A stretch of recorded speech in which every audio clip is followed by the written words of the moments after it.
Hello everyone, welcome to Sinister Prime. Since many of you listen to these stories to relax and drift off into dreams, I thought it would be wonderful to hear where you're tuning in from around the world. Let's begin the story. When you're young, you believe that if you play by the rules, the world will play by them too. That was how I saw life until the summer of 2018, when I took a job as a night auditor at an old hotel in a forgotten town in southern Indiana. It was the kind of place no one visited unless they had a reason. I was that reason.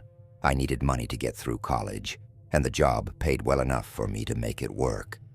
The Hotel Merrick wasn't in the best condition, but it had a certain charm. A grand lobby with a cracked marble floor, dimly lit hallways that seemed to stretch into eternity, and rooms that were frozen in time. Built in the late 1800s, it had been many things over the years. An inn for travelers, a speakeasy during Prohibition, and even a brothel for a time, or so the rumors went. People whispered about ghosts, but I didn't believe in that crap. At least I didn't at the time. My shifts were always the same. I worked from midnight to 8 a.m., checking in the occasional guest, balancing the books, and wandering the silent halls when boredom set in. I liked the quiet. It gave me time to think. But that quiet would soon become something else, something oppressive, malevolent. It started subtly. It always does, doesn't it? It was my third week when I first noticed something off about room 218. A guest had checked in late that night, a middle-aged man named Craig Schaller, who looked like he had a rough day on the road. His clothes were rumpled, his eyes bloodshot. He barely spoke when I handed him the key, just muttered something about needing sleep. I watched him shuffle down the hall toward the elevator, feeling a strange sense of unease creep up my spine. An hour later, I heard a sound. It was faint, almost imperceptible at first, like a muffled thump coming from somewhere down the hall. I shrugged it off, assuming it was the old building settling, as it often did. But then I heard it again.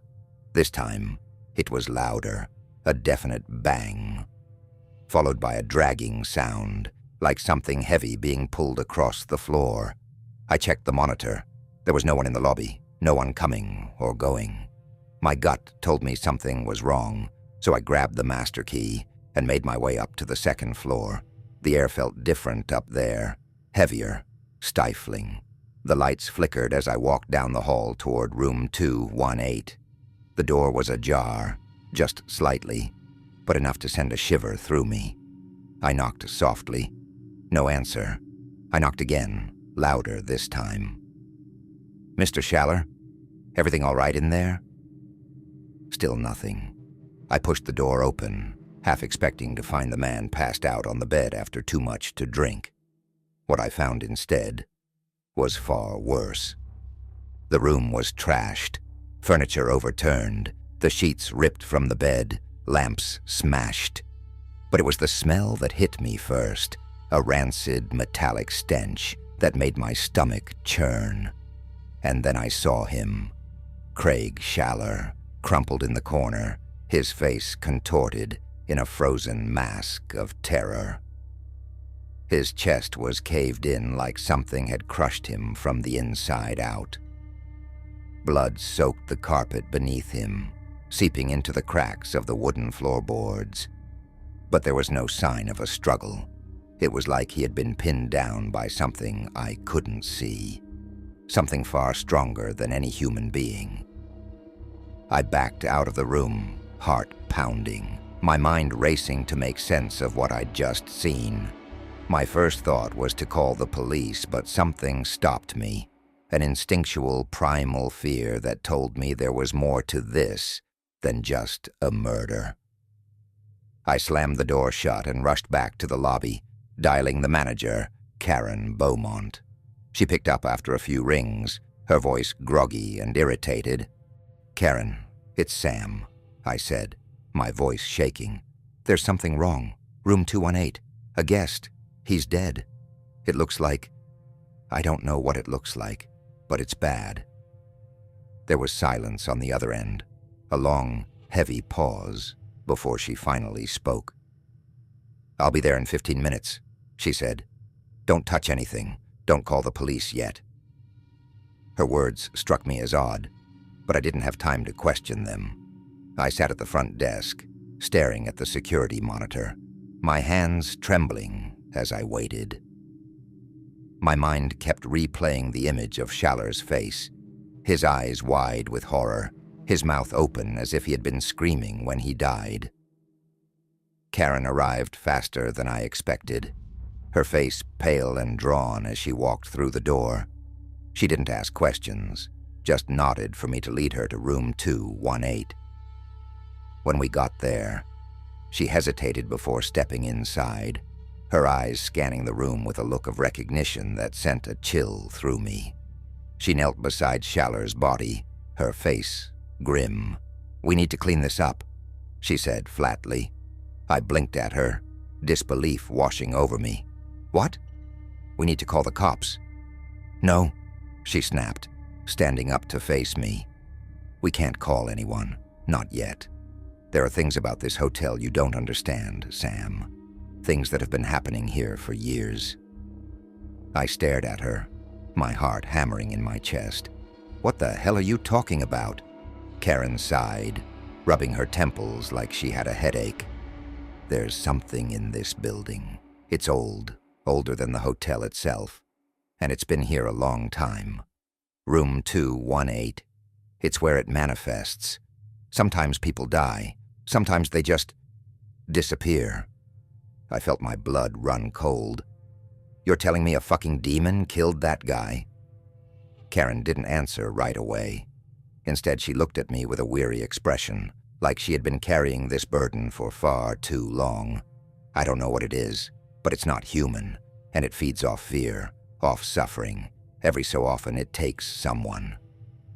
I wanted to scream at her, to call her crazy, but deep down, I knew she was telling the truth. I had felt it the moment I stepped into that room, the oppressive, malevolent presence that seemed to cling to the air like a shadow. "What do we do now?" I asked, my voice barely above a whisper. Karen stood up, her face grim. "We clean up the mess, and we pray it doesn't take another." I didn't sleep after that. How could I? Every time I closed my eyes, I saw Schaller's body, felt the weight of that thing pressing down on my chest. But somehow, I found myself back at the hotel the next night, like I had no choice in the matter.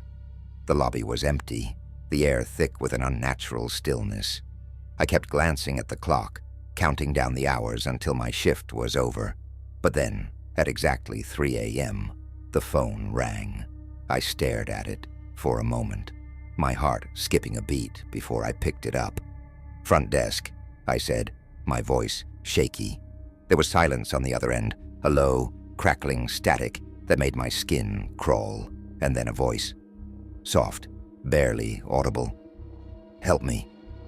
It was a man's voice, weak and distant, like it was coming from the bottom of a well. "Who is this?" I asked, my hand tightening around the receiver. "Help me. Room 218, please." The line went dead. I dropped the phone, my pulse racing as I bolted out of my chair. I didn't want to go back up there, didn't want to see whatever horror was waiting for me. But something drew me in, like a moth to a flame. I took the stairs 2 at a time, my heart pounding in my ears as I reached the 2nd floor. The hallway was darker than before, the air colder, and then I saw it. The door to room 218 was wide open, the light inside flickering like a dying bulb. I hesitated for a moment, every instinct screaming at me to turn back. But I stepped inside. The room was empty, no body, no blood, no sign of the violence that had taken place the night before. It was as if it had never happened. But then, out of the corner of my eye, I saw something move, just a flicker. a shadow darting across the wall. I turned, my breath catching in my throat.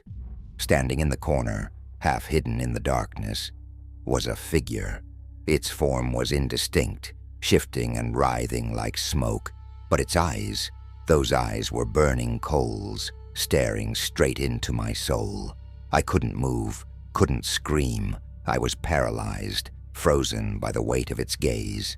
And then it spoke, its voice a guttural growl that seemed to vibrate through the walls. "You are mine." I don't remember much after that. Just a blinding pain, like my chest was being crushed by invisible hands, and then darkness. I woke up in a hospital bed 2 days later. They told me I had collapsed at the hotel, that Karen had found me unconscious in the hallway and called an ambulance. They said I had suffered a heart attack, but I knew better. Whatever was in that room, it wasn't done with me. I quit the job, of course. I moved out of state, far away from that cursed place. But even now, years later, I still feel it. Watching, waiting. It follows me in my dreams, lurks in the shadows of my mind. And every now and then, when I'm alone at night, I hear that voice again. "You are mine."